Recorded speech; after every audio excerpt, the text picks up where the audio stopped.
Good evening, everybody. My name is Angie, and I'm an alcoholic. I'm very, very honored to be here. This is definitely a classy deal. Since I've spoken at the International, I've done everything from wrestle with pigs to bungee jump. So I'm glad to see a nice bed and, all that good stuff. The theme song for the evening is, Mama, don't let your babies grow up to be cowboys. So, I'd like to really thank the committee for asking me to come and speak. And my hostess, goodness gracious, Connie has just been great. And it's always good to see Bob, and just to be here is just awesome. We've had such a great time thus far. And I got this really huge fruit basket, and which is always good, and so I'll be eating bananas and stuff in my sleep this evening, and I got some really nice flowers, and this is thank you so much for having me here. My buddy Doug H, and just being able to be here, you just don't know, but you'll hear in just a few how powerful God is and shall forever be in my life. But I'm from Greenville, South Carolina. And some of my relatives here. Beautiful. Great. When I first got sober, I had this really huge fear of talking in front of a lot of white people.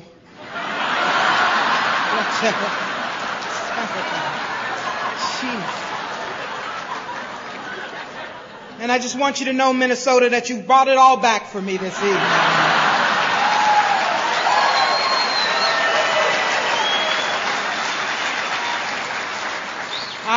I appreciate it. I really do. And I can't really see my brothers and sisters out there, but if all five of you would just wave, we can maybe gather in the corner later on and have a little conversation. But I love you. I love Alcoholics Anonymous. I'm just real happy that I don't have to drink today, man. And that's a miracle. That's a miracle. That's the good news this evening. If you're new in the room, please keep coming. Now, at the end of my story, if you think for 1 second, newcomers, that I'm crazy, I want you to know you're in the right place. And if you're in here and you think that, you can't relate, you're in the right place. Just don't go anywhere, because that's how I was when I first got here. But I was raised in Greenville, South Carolina, and we lived on a little red clay road in a little white house, and we ate buttermilk and cornbread on a regular basis, and we picked black raspberries for fun, and I had flaming red hair and freckles in my family, and nobody else did. Imagine that. And so, my brother, he would always, we got our water out of wells. It was just real simple. Got our water out of wells, had a little outhouse, and my brother told me why I had red hair and freckles, and it was because the mailman was my daddy. So whenever I would see the mailman coming down the street, I would go, "Daddy!" And I'd run up to him and, put my arms around him. He'd pat me on the head, tell me how cute I was. And thank God for the big book of Alcoholics Anonymous and the steps and the traditions and sponsorship, because I learned that happened to be a pattern for me along the way. Well, if you just put your arms around me and tell me how cute I was, we were, married at that point, you see. Yeah, and 6 months down the line, I'm going, "What's your last name again?" No, I'm just kidding. So my dad got transferred, and he moved us up to Cincinnati, Ohio. And, in the process of traveling back and forth, I'm trying to go slow for the interpreter. You all right? You all right over there? Okay, thank you. Because I want us to be right here now. That's why, But so we moved up to Cincinnati, and my father had been traveling back and forth, so he got himself a little girlfriend, and that left my mother to raise my brother and sister and myself. And I need to tell you that my mother was my biggest issue when I got sober. I truly believed that if she would have treated me the way she treated my brother and sister, I wouldn't be in this predicament called alcoholism. It was all her fault. And there was nothing else that you could tell me. It was always a topic at a meeting. Everything was my mother. I had a hangover. It was my mother's fault. Until my sponsor, she's from England, she goes, is your mother liquefied?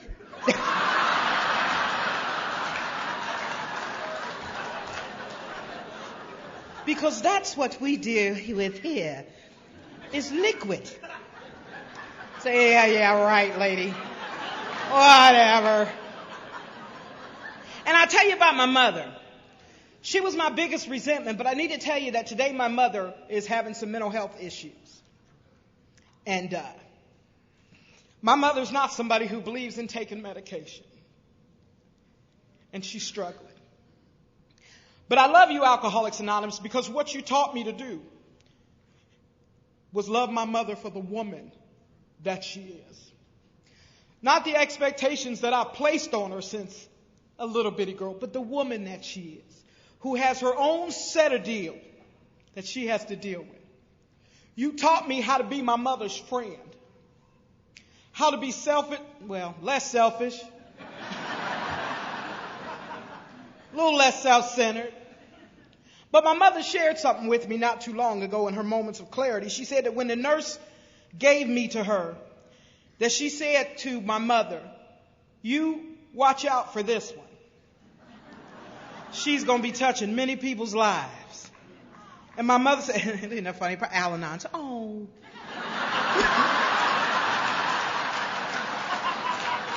Oh. Oh.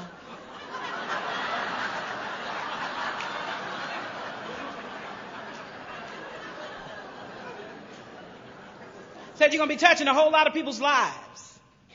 She said, now I didn't quite understand until, you started the little drinking thing, because you definitely touched some people's lives.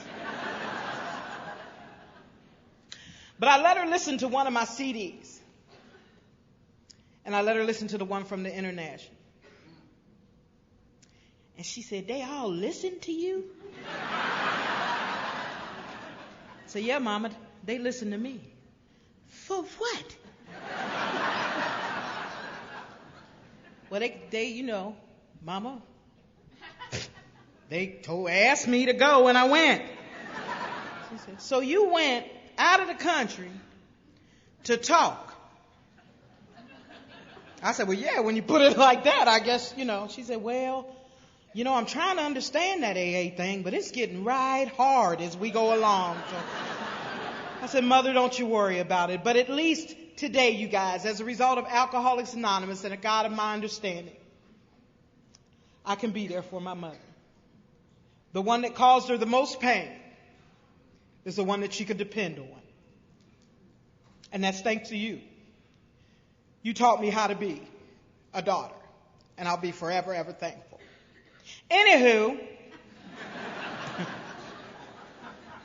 so, my mother, she decided, her being from the South, my parents wanted us to go to good schools, so they sent us to Catholic schools. So now I had a big red afro and white blouse, plaid skirt, black and white Spaldings, white ankle socks, and I got beat up on a regular basis. It just didn't look normal. You know what I mean? I actually understood why they chased me, because if I was me, you know what I mean? So it just didn't look normal. They called me Howdy Doody, the whole thing. And one day this girl, Squeaky was like 6'10" in the 5th grade. And her and her little posse decided they were going to stone me on the way home one day. And they just boulders, you know what I mean? How you see Africans fighting and they throwing rocks? You know what I mean? And that's how they would just hit me. And I ran in the house and I said, Mama, oh my God, I'm glad I made it in here. Squeaky then was stoning me. And my mother said, and whenever she sounded like this, I knew it wasn't going to be good. She goes, Angela, at some point you're going to have to learn how to take care of yourself. You can't run from people all your life. And so what I need you to do is I need you to go out there and you stand up to Squeaky. I said, you need me to do what? She said, I need you to go out there and stand up to her. You can stay in here and get the butt whooping I'm going to give you. And I knew what hers felt like, and I only knew what Squeaky's appeared to be. And so I went outside and I said, my mother said I'm supposed to fight you. And she said, well, come on then.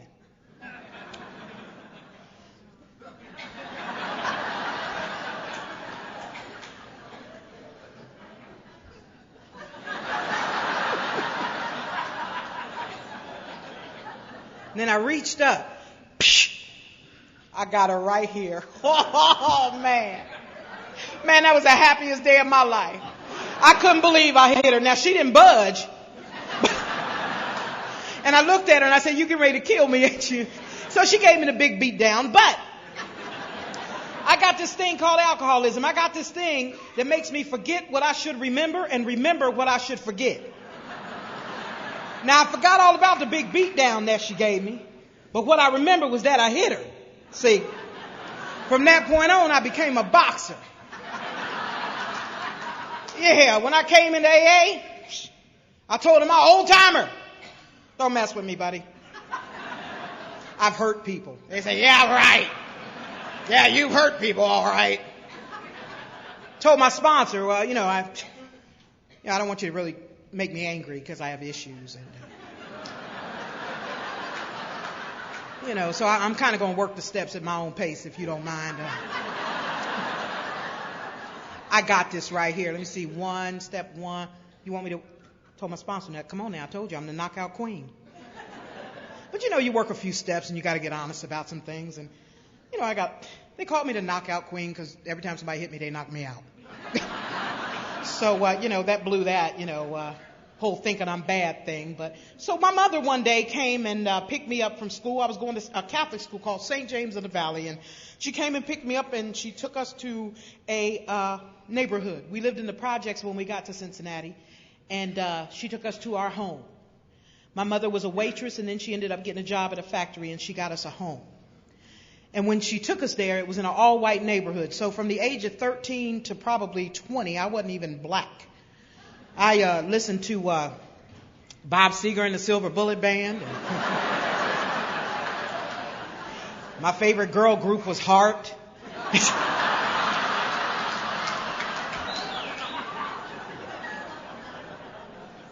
First concert I ever went to was Led Zeppelin, 1979.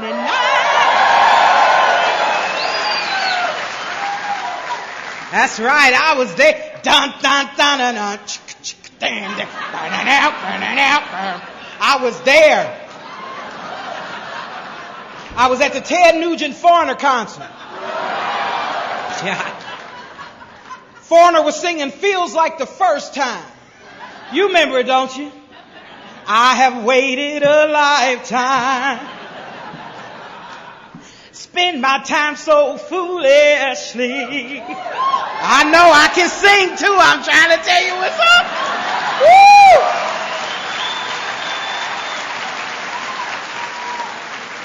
So I look around that Coliseum. I ain't see one black person. I thought, man, I am bad.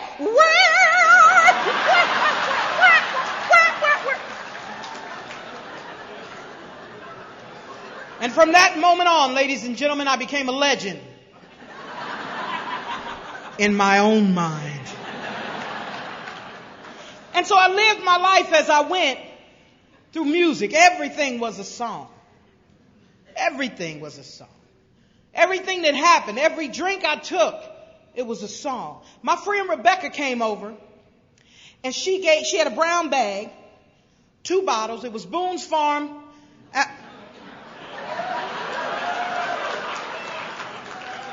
I speak at my church on a regular basis. And I tell them that I drank Boone's Farm, and they don't have that reaction. They ain't sitting in the congregation going, oh, yeah, Boone's Farm. No, that's not what they're doing. But yes, at AA, you say Boone's Farm, and everybody goes, what? Oh, yeah, Boone's Farm. And so I took a drink. She told me that her brother had schooled her in the art of chugging. And she told me to turn the bottle up and drink it as fast as I could, as long as I could. And that's what I did. And I can tell you what happened to me didn't happen to Rebecca. My hair changed colors.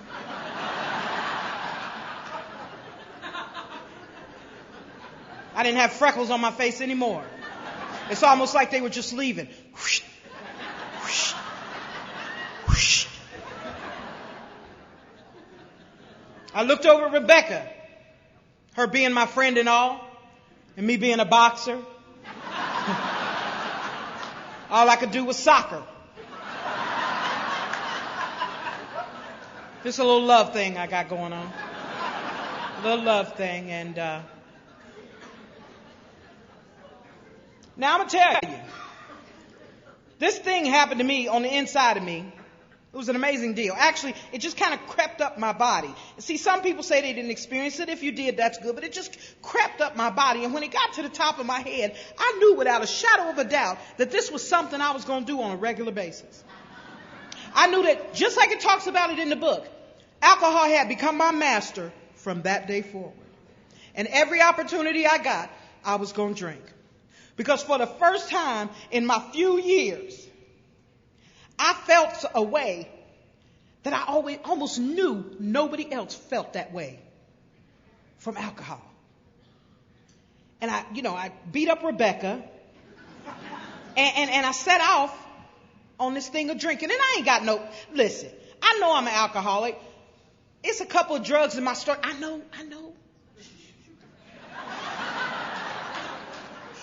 I know. But it's a couple of them in there. I don't mean you know how those long timers are. Get out of here with that. We don't talk about no drugs or get out. And I don't mean any disrespect. But, I tried marijuana. I couldn't really do it. It just, smoked it, ate 20 Twinkies. You know what I mean? Ate everything in the freezer that had been there for about 10 years. And no logical explanation as to why I would be eating, green beans that are frozen outside of the box. You see what I'm saying? It's, But to me, with every taste I took, it was like, wow. These are pretty good. You want one?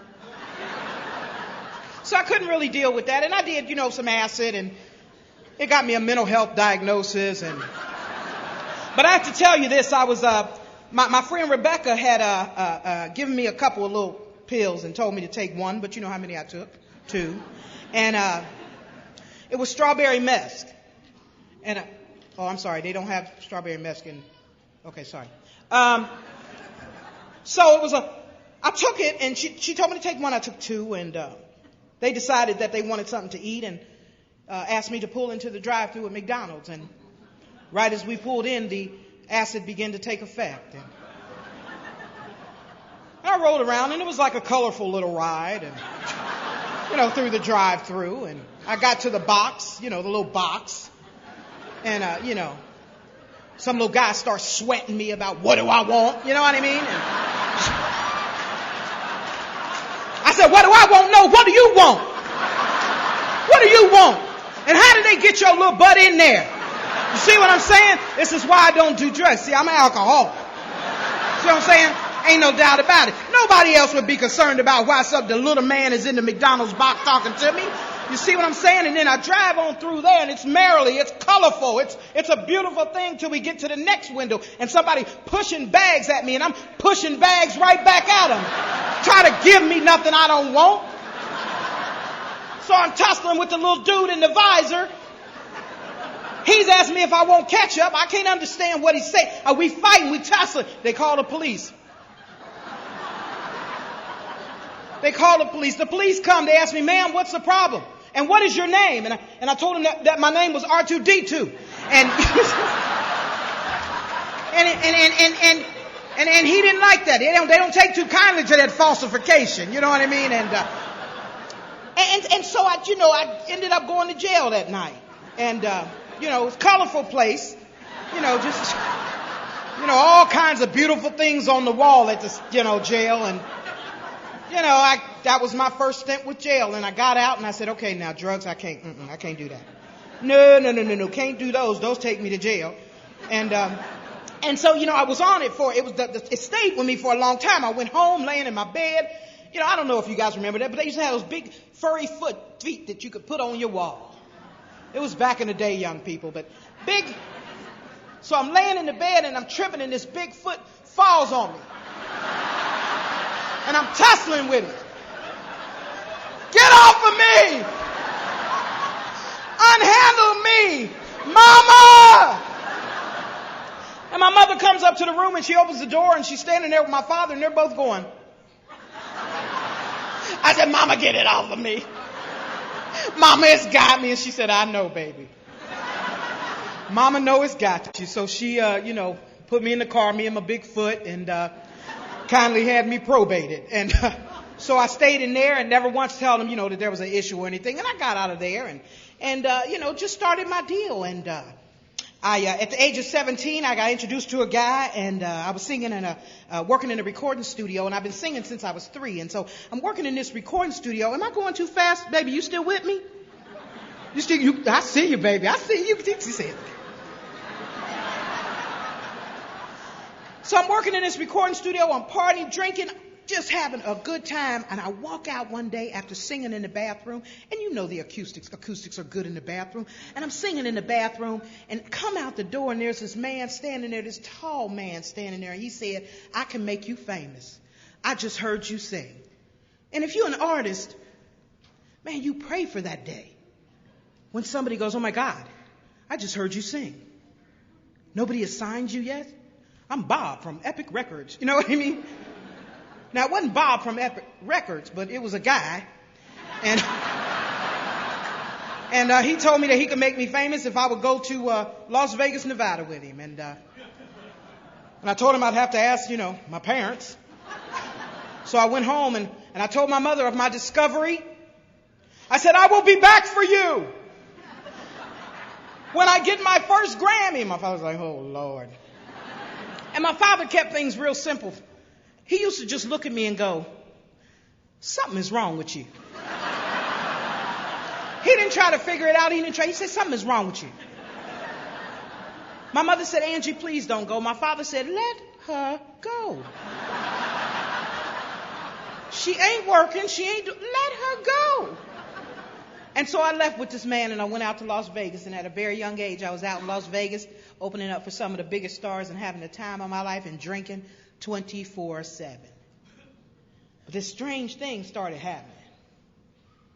I would drink and I would wake up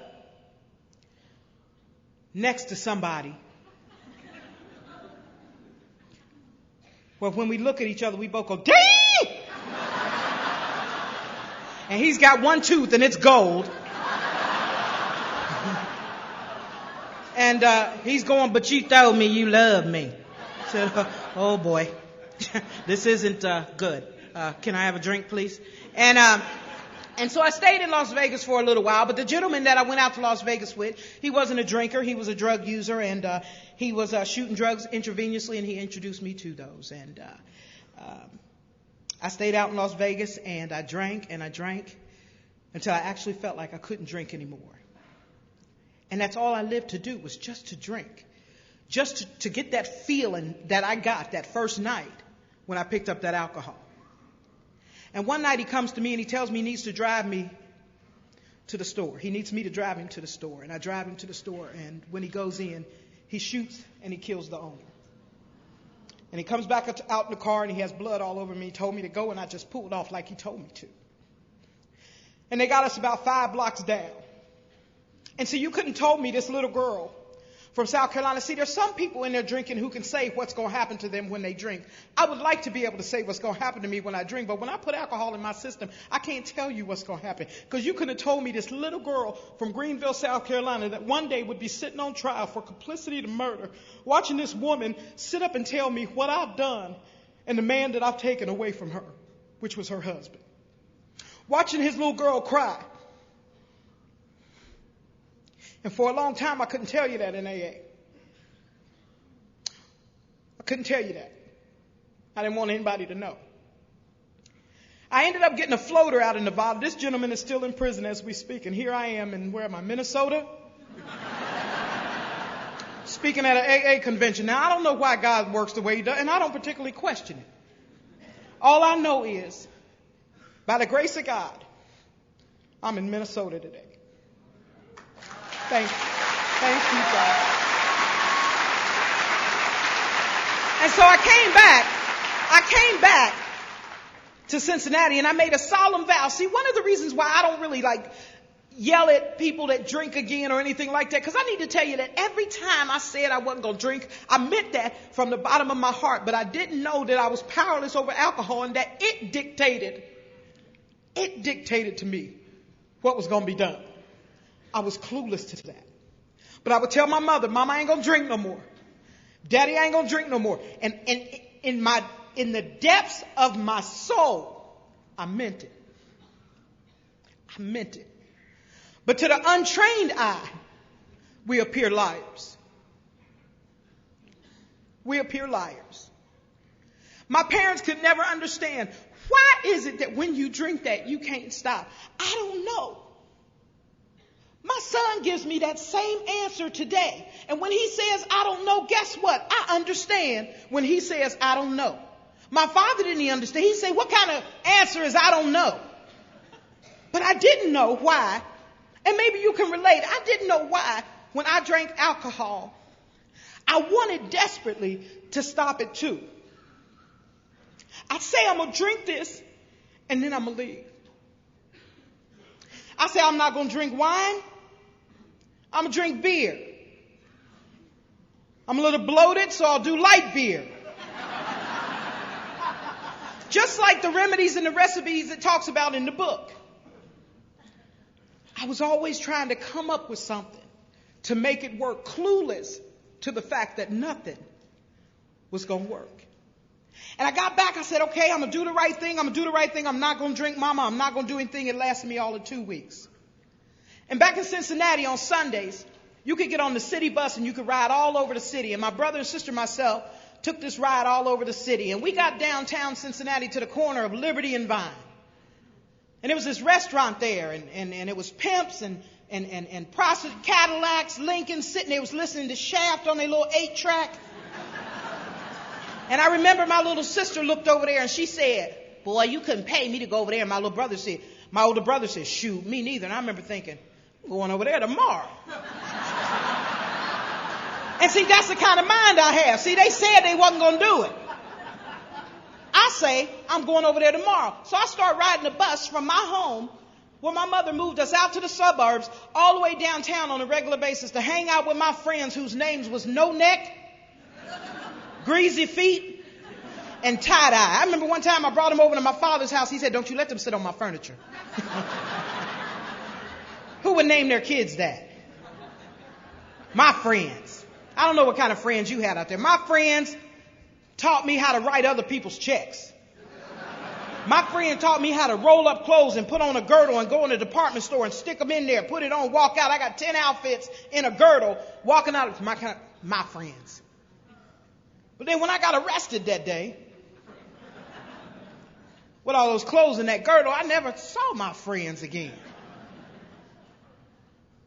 So I go for theft, receiving stolen property, stealing. I get to the Justice Center, I take a physical, and I find out I'm pregnant. And I'm like, how did this happen? Well, I know how it happened, but... And they sentenced me to the penitentiary.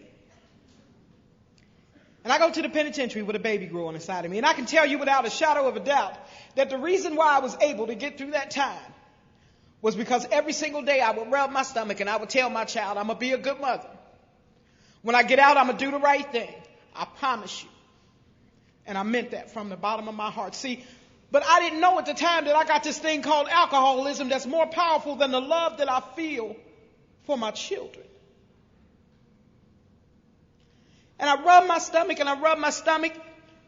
The warden came to me right before I had my baby and said, you're going to need to find somebody to come and get him or he'll become a ward of the state. And I called home, you see, because by this time, my parents said, no. You want to live that sort of lifestyle, you go ahead. But we got other kids to raise here. And we are not going to let you ruin. You go do what you need to do. And I called my mother. I said, Mama, I need you to come to the penitentiary and get my baby. She said, Angie, you got a baby? I said, yes, ma'am. And they came and got my son. And I remember like it was yesterday. He had on this little blue thing on his head and this snap up. And I got to look at him leaving. through a slit this big. And I made a solemn vow to myself, and I told my son as I looked through that little thing, I said, you know what? I'm going to get my act together. And I'm going to be a mother. When I got released from prison, my son was 4. I got my freedom, and I'm headed down 71, going home. And I get to the bus station. Newcomers, if you ain't here, it's in more about alcoholism. Suddenly the thought crossed my mind. There's surely one drink won't hurt me. And I walked up to the bar where my friends are. My friends.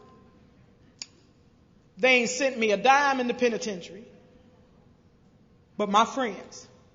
And I go up to that bar and I walk in. I took a shot of gin, and the next time I saw my son, he was 10. Oh, Lord. Y'all kill me. Oh.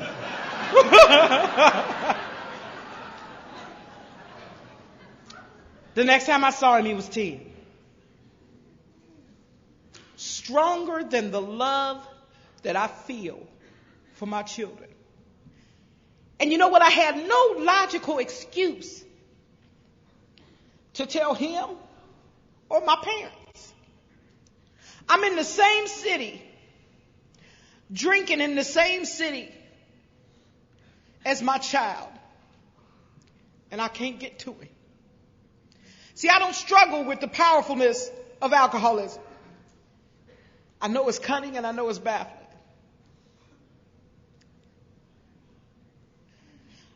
I'm up there and I'm drinking one night. And I go into a shooting gallery and I'm shooting dope and somebody shot ice water into my veins. And I'm walking downtown Cincinnati trying to get back, because by now I'm living at this boarding house on the river of Cincinnati. And I'm walking down 17 blocks to go. And all I could do was say, God, I just don't want to die. I don't want to die like this. I don't want to die like this. And it seemed like where I lived was forever away. But I just said, please, God, I just want to make it there. And see, I'm a believer in angels. I don't know about you, but God has placed them in my way all along my journey. Because I got back down to this boarding house and there was a little blonde woman standing there, and she looked me dead in my face when I got there, and she said, you do not have to keep living the way that you live it. I told her what had happened, and she went up to my room with me and she put a rag over my head and she began to tell me about her drinking. And she asked me if I would go someplace with her, and I said, yeah. I would have went with anybody that night because I was deathly ill. And I go to my first meeting of Alcoholics Anonymous. Now, when I came into AA, there wasn't a lot of African American people in AA, kind of like tonight.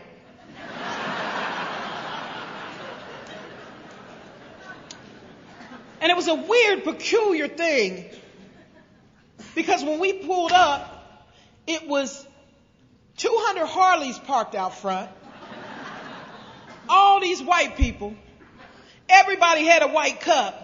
I said, but some guys playing the guitar and singing, you fill up my senses. And I thought, well, this is going to be one heck of a party right here. So I'm walking up the walk, and people are, like tonight, people reaching out their hands saying, how you doing? Welcome. How you doing? Good to see you. Welcome. And I thought, and they friendly too. It's nice. That's nice. And I get ready to go up the steps into this huge building. And this big biker guy grabs me, picks me up, and he goes, welcome to Alcoholics Anonymous. My name is Squirrel.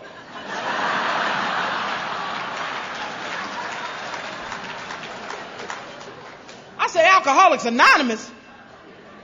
Okay, well, ain't like I got a huge social schedule or anything. So she took me into this room and she said this gentleman was about to tell his story. And she asked me to listen to it. And he began to tell his story. I couldn't believe it. I was appalled. I said, why is this man up here telling all his business like this? And then the whole room would bust out laughing. Ha! Ha ha ha ha. Ha ha ha ha ha. I said, now this going to be some strange stuff here. So I sat real close to the wall in case this was contagious, whatever y'all had. And then she said, after the speaker gets done, we go and thank the speaker. I said, well, good, because I think I got a couple questions I want to ask him. And so I get up to him, and he goes, welcome to Alcoholics Anonymous, little lady. So I pulled him towards me. I said, look here, brother. You know your buddy's laughing at you, don't you? He said, what? I said, your friends all out here in the comedy show. They laughing at you, brother. They ain't your friends. He said, oh, little darling, you just keep coming back. I said, oh, no, you keep coming back. I just heard your story. You keep coming back. And I stayed around AA for a little while. It wasn't like I had, like I said, no social schedule or anything. And I hung around, went to meetings. I was the belligerent one. The belligerent black one, militant. Everything was because I was black. If you didn't get my coffee in time, I yell at the coffee bar. It's because I'm black, ain't it? That's why I can't get my black coffee. It's because I'm black. My sponsor, she's from England. She goes, it's not because you're black. Sit down.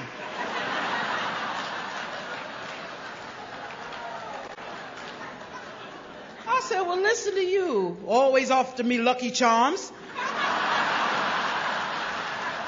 Who you telling to sit down? You better ask somebody about me. I've hurt people. So I stayed around AA and went to meetings, read the book, did all this. Institution meet, the whole shebang. Never really quite thinking I was quite like y'all. But, I'll go. It's fun. Great dances.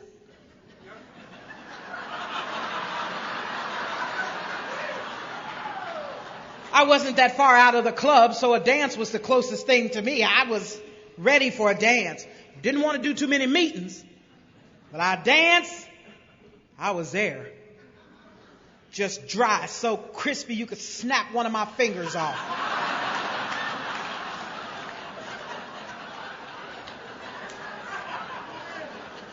So about this time, I know y'all don't have this problem in Minnesota, but about this time, people start coming in with this little crack problem in the AA. I know y'all ain't got none out here.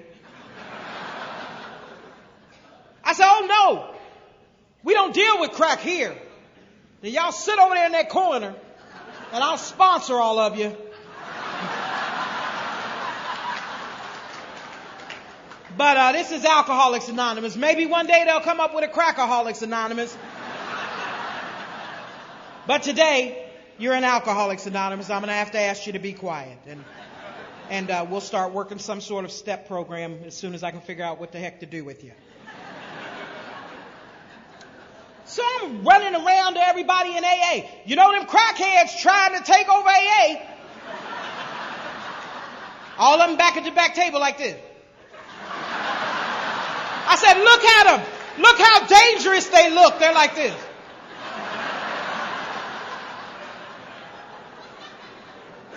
My sponsor said, if they're to be here, they'll be here. And if they're not supposed to be here, they'll be elsewhere. What the hell does that mean? Why y'all talk like that? You can't keep it unless you give it away. You can't. What is that? So my little sponsees, I kept them all back there. Protected. I read the big book to them. One page at a time. They never ever blinked. They just looked at me. And I'm telling you this to tell you this. One day, I know some of y'all might not be able to relate to this, but one day I'm sitting at a meeting, wasn't a cloud on the horizon. Suddenly the thought crossed my mind that surely somebody who was much needier would need my seat.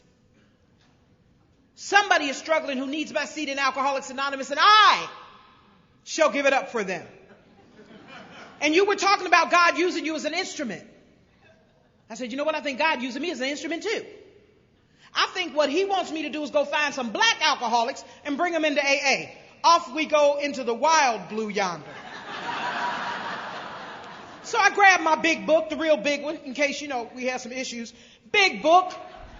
And I figured since I've been coming around AA for a little while that you would know that I was leaving. So I went to the Wednesday night 8:30 meeting. They asked if there was any AA-related announcements. He said, Angie, I said, look here, people. I'm going to roll on up out of here. Thank you for the really huge big book and all the coffee. And I hope y'all get over this drinking thing you got. But I'm going to roll on up. And you know how those long-timers are. One said, well, get on out of here then. There's people trying to stay sober in here. We'll see you if you make it back. I said, oh, man, you've been sober for some time, ain't you? Yeah, you serious about this? Don't talk to me like that again. I hurt people. And I got my big book and I went and I said, the first African American I see, I'm going to carry the message of Alcoholics Anonymous to him. So I got on the bus, number 43, going downtown. A brother got on, seemed to be staggering. I peeped him out. I said, there we go. I slid over next to him on the bus. I said, brother, you been drinking? He said, yeah, I had a little something. I said, look here, you might be an alcoholic. He said, I ain't no alcoholic. I said, the people at the AA club told me that you would probably react like this to my information, so therefore, I'll have to give it to you the only way that I know how. And I opened up my real big book and I said, rarely! Did you hear what I said? I said, rarely have we seen a person fail who has thoroughly followed our path. Those who do not recover are people who are constitutionally incapable. And the bus driver said, oh, hell no. You got to get off this bus. So I told him he was an alcoholic too.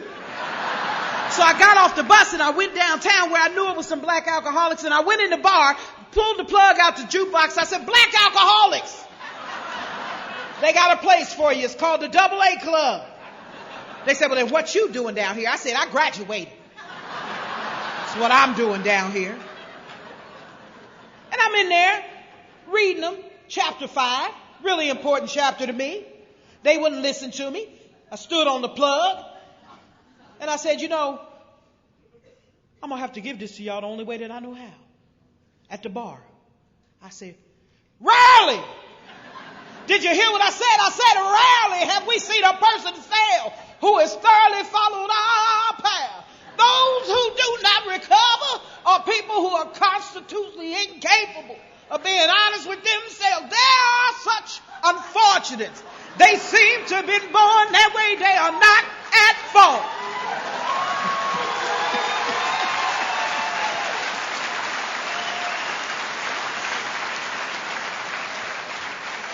And the club owner said, oh no, you got to get out of here.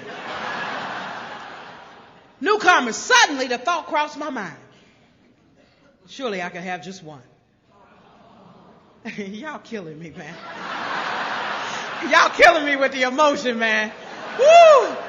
Everybody in the room goes, oh, no, you didn't do that, did you? So I asked the bartender for a shot of gin. She gave me a shot of gin. Boom, slammed it down, drinking. 45 minutes later, I'm in the crack house. You guys are...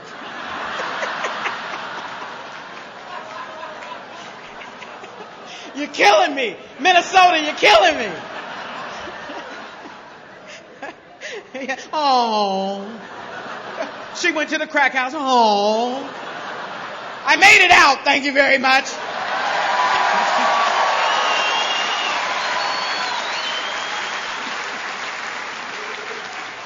So, 40, and I'm only telling you this to tell you this. What I've learned in my sobriety is anytime, and I was wrong to those people. See, my own fear and ignorance had me treat God's children like they were dogs. And what I've learned in my recovery is anytime I stand in judgment of some person, place, thing, or situation, I just wrote my meal ticket to experience it on some level in my life. And I came back to Alcoholics Anonymous. And then I sat back there at the back table with the rest of them.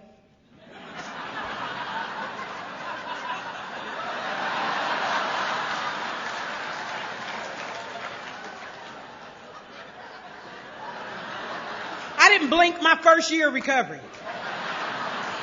Everybody thought I was just extremely excited about being sober.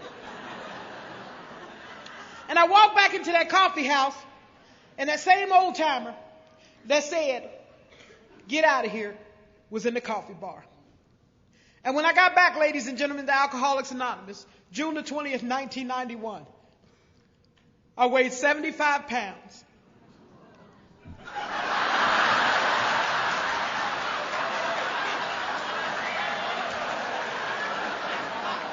You people are some compassionate people. Goodness gracious. Yeah, because I'm sure nobody came back in here 75 pounds. It happens, people. And I came back in, and that same old timer that was sitting there that night, you know how sensitive they are. He saw my little frail self, and he said, "Damn!" He said, "Angie, is that you?" He goes, "You gonna die." I said, "I know." Because everything, newcomers, that they told me was going to happen, happened. And the main thing that they told me that was going to happen was that it would get worse, never better. That night, I was properly horrified and thoroughly convinced that when Angie puts alcohol in her system, something happens to her that don't happen to her brother. My brother drinks a beer, he goes to work. I drink a beer, I'm on the evening news. That's the difference in me and my brother's drinking. And I came back to AA and I called my sponsor and I said, "Will you work with me again?" And she said, "Absolutely." She said, "But you got to get busy. I don't want to hear what you think. I don't want to hear that you hurt people. I don't want to hear any of that." I said, "Yes, ma'am." My head said, "I'm going to kill you in your sleep."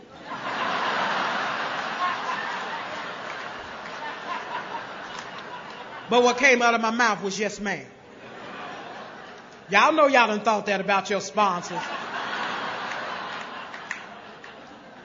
And so I started on this journey in recovery. And I was going to meetings.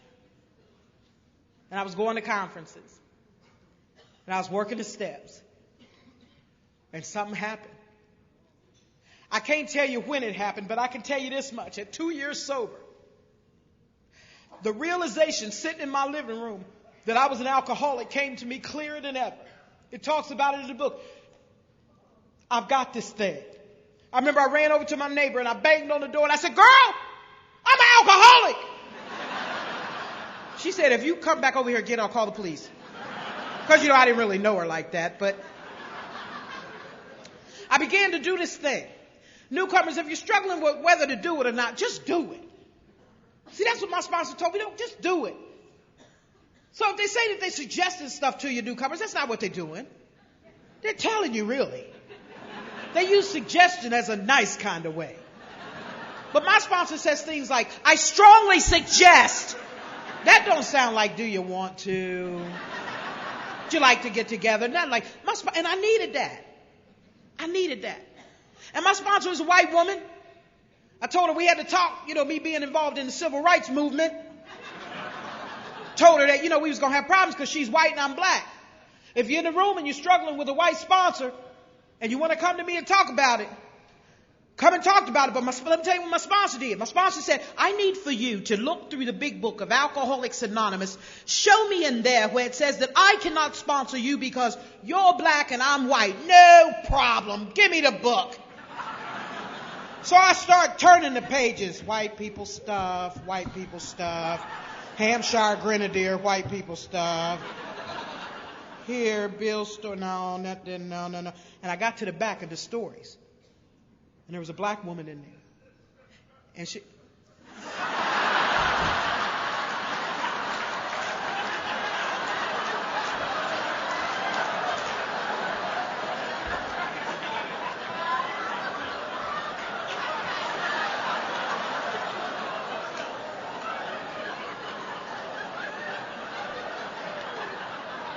Man, this is my time, okay?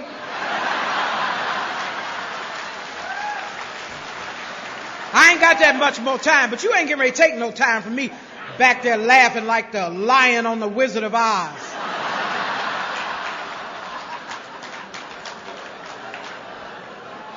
So I did my thing, and I just, I started going to meetings, and I started doing the deal. And regardless of what I thought, I just kept doing what my sponsor told me to do. And I came in, I was uneducated.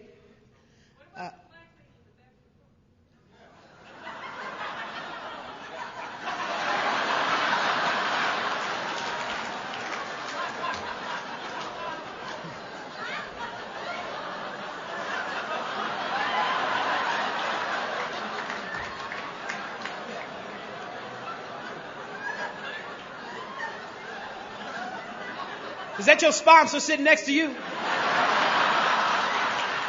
She ain't told you yet about yelling out at meetings? Yeah, you need to get with her after this thing. We don't, I got the lion back there and...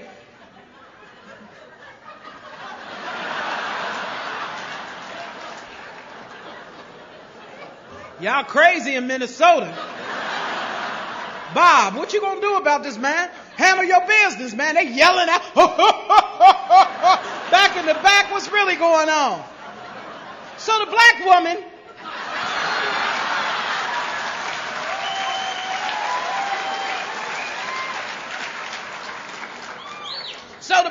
in the back of the book went to an AA convention. She was the only black person there, said that nobody treated her any differently.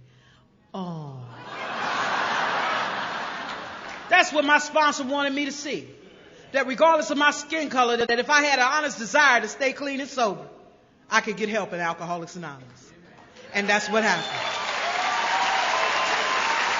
So I got my education. Am I running over?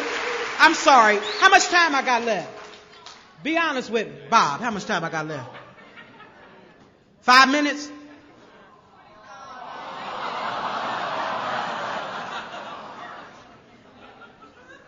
Maybe I should ask somebody other than Bob. Bob ready to go, ain't he? So anyway, I came in the rooms. I was uneducated. I had a GED, but I had made it in prison. And I gave it to my boss that I was working for at the time. And I told my sponsor that I had heard a woman talking about going to college. And I thought maybe I would want to go to college too. And then I had to tell her about that GED that my boss had that was fake. And she said that you need to go tell him. And I said, I'm an ex-con, he gonna fire me. She said, you need to go tell him anyway. And I went to my boss and I told him, I said, Roger, that GED you got in my personnel file is fake. And so he went in, he pulled it out, he looked at it, he said, you good. He said, but you gotta have a high school education to work here. He said, I'll give you 6 months to get one. So, you know how they show on TV, you too can get your high school diploma on TV. So I started ordering the books, and I take the test and I send the test back. Then I take social studies, send it back, math, send it back. Passed them all, went and signed up for the GED and got a perfect score. That might not be a lot to some people, but that was a lot to me. And when I got that GED December the 7th, 1999, I grabbed it and I put it close to my heart. And for the first time in my life, I felt like I had accomplished something. I said, I'm going to college. And I went to the University of Cincinnati and I walked into the admissions office and I said, I want to go to college. And they said, well, what do you want to do? I said, I don't know. And they helped me and they told me about a study that was a program that was just started. It was the School of Addictions. And so I got certified by the School of Addictions. I have a certificate in addiction studies. Already had the other knowledge. Now I got some book knowledge. I'm good to basically go at this point. And newcomers, if you knew, man, don't leave before the miracle happens. Don't leave before the miracle happens. And we got newcomers. We got examples here. We got examples. That brother over there had 61 years of sobriety.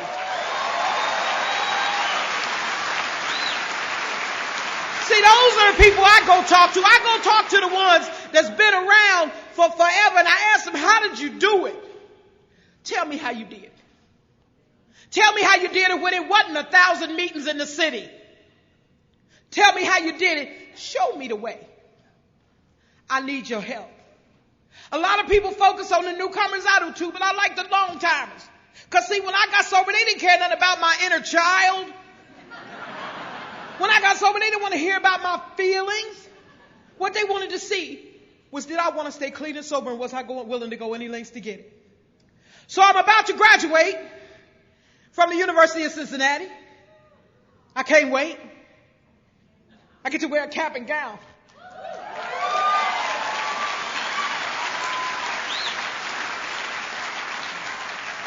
My mama get to be there. My daughter's 19. And my son is 24. And my daughter's dating a white guy.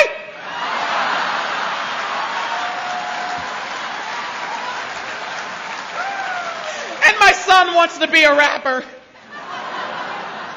If he could rap, it would be really great, but he can't rap. I told him, son, I got a paper today for you. It's time to find a job. I'm going to tell you something. My grandmother, she used to sing this song. And I'm going to close with this. And when she used to sing it when I was little back home, I never understood it. But then I got sober. And I understood it. Do you mind?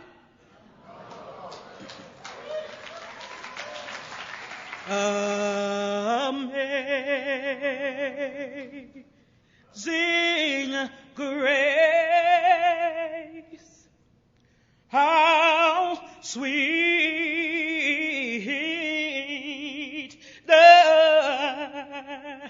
the sound that saved a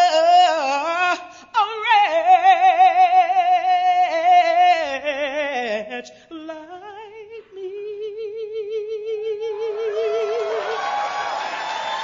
And I was lost, but now I'm found. I was blind, but now